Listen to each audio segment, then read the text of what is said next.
Thank you. A friend of mine got shot and died a couple days ago. So it's been on my mind. What happens at the time of death? And where does the life force go? What is the transformation? Thank you. Thank you.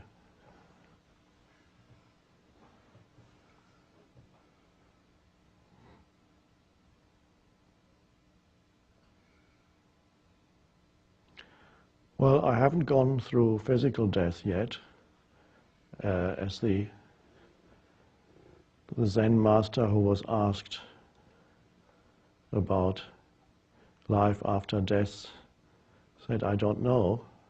And they said, "Why don't you know? You're the master." And he said, "Yeah, but I'm not a dead master." But I've gone very deeply to what one could call death to identification with form. So in a way I have gone into that realm from where I can say and know that ultimately what we see as death is the dissolution of form, that the eternal in us, which I know that firsthand, cannot be touched by that.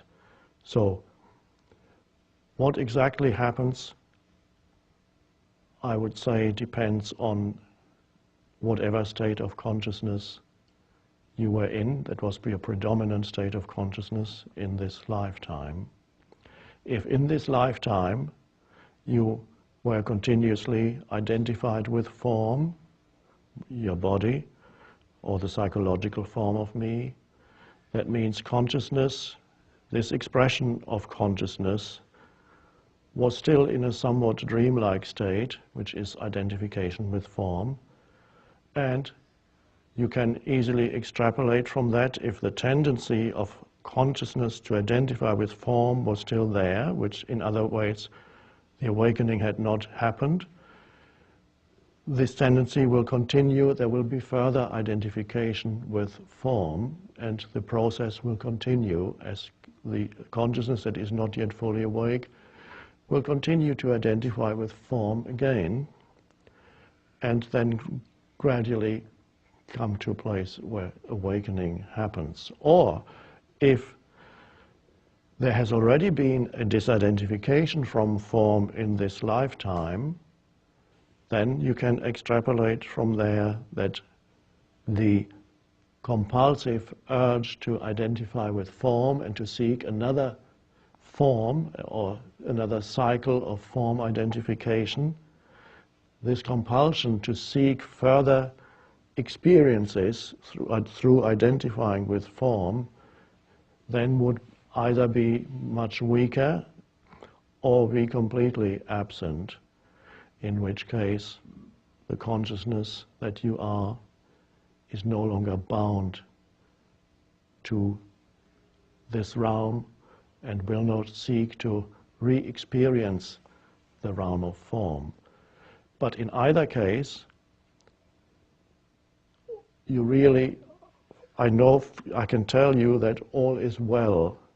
It does not really matter whether this person now needs further experiences of identification, in which case this will happen, or whether he's already free of this urge, in which case he will move on and live in a realm that we can't even conceive of from where we are here.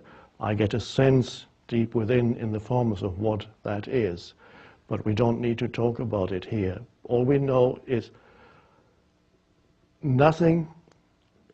This is the beginning of A Course in Miracles, which is the entire Course in Miracles summarized in 2 lines. Nothing real can be threatened. Nothing unreal exists. Herein lies the peace of God. That which is real in him is beyond form. Anybody can know that when you see a dead body you realize that this is no longer whom you knew. This is not the being that you knew. This is only a shell. So nothing real can be threatened. Nothing unreal ultimately exists. This is why sages from all traditions speak of this realm of form as ultimately illusory. It depends what level you look at. The important thing is all is well. Beyond the appearance on the level of form, which is the only level where death exists, it is the transition from one form into another form, or from one form into formlessness. That is what death is, no more than that. Nothing real dies. Nothing real dies. Which is to say, ultimately, there is no such thing as death. There only seems to be. It's a transmutation of form. Either form dissolves or seeks some other form, some other identification with form. That, for you, of course, to go into stillness in the face of death, to go into stillness is important, to become still within yourself, especially when you are sitting with somebody who is going through the death process, or you are confronted with somebody who has just died next to you, whatever. To be with that, immediately close your eyes, go into the deep stillness where you realize who you are. And once you realize who you are, which is formless consciousness, then you realize also that nothing real died. Nothing real died, which is to say, ultimately there is no death. It does not mean that you can't feel sad. You can allow yourself to feel tears and to feel sad, and at the same time realize that nothing real died. That happened to me when my parents died 2 years ago within the space of 6 months, both of them. So to be confronted with the death of a loved one in a short period of time. Yes, there were tears and there was sadness, and at the same time there was the realization that ultimately there is no death, and who they were in their essence has not been destroyed. Just as I know that I, in my essence, cannot be destroyed. And so that comes from that. It comes from self-realization or self-knowledge, the realization that the other also is beyond death.